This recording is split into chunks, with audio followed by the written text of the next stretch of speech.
Hello friends, நம்மளோட 30 days weight loss சேலஞ்சில் இன்றைக்கி டே 16 இருக்கும். காலையில் எழுந்த உடனே ஒரு ½ அன் ஹவர் வாக்கிங் போயிட்டு அதுக்கப்புறம் டீடாக்ஸ் வாட்டராக இன்றைக்கி க்ரீன் டீ தாங்க குடித்தேன். காலையில் க்ரீன் டீ குடித்தாலே ஒரு 9 மணி வரைக்கும் பசி இருக்காது, பெரிய கிளாஸில் எடுத்துக்கிறதுனால. மார்னிங் பிரேக்ஃபாஸ்ட் ஒரு 9 o'clock 9:30 போல் 2 சப்பாத்தியும் அப்புறம் பன்னீர் பட்டர் மசாலா தாங்க எடுத்துக்கிட்டேன். ஆயில் ரொம்ப கம்மியாக விட்டு வெங்காயம் தக்காளிலாம் போட்டு கிரேவி மாதிரி தான் வச்சுக்கிட்டேன். 2 சப்பாத்திக்கு மேலே வச்சுக்கல. உங்களுக்கு வேணும் பசி எடுத்துச்சு அப்படின்னா இது கூட ஒரு எக்கு இல்லைன்னா 2 எக்கில் ஒயிட்டு மட்டும் எடுத்துக்கோங்க, எல்லோவா அவாய்ட் பண்ணிக்கோங்க.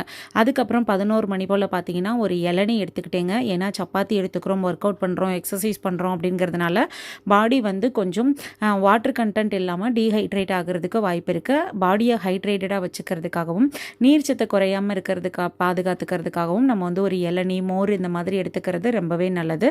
வாரத்தில் 2 நாள் 3 நாள் அந்த மாதிரி கொஞ்சம் பார்த்து எடுத்துக்கோங்க. மோர் டெய்லியுமே குடிக்கிறது ரொம்பவே நல்லது.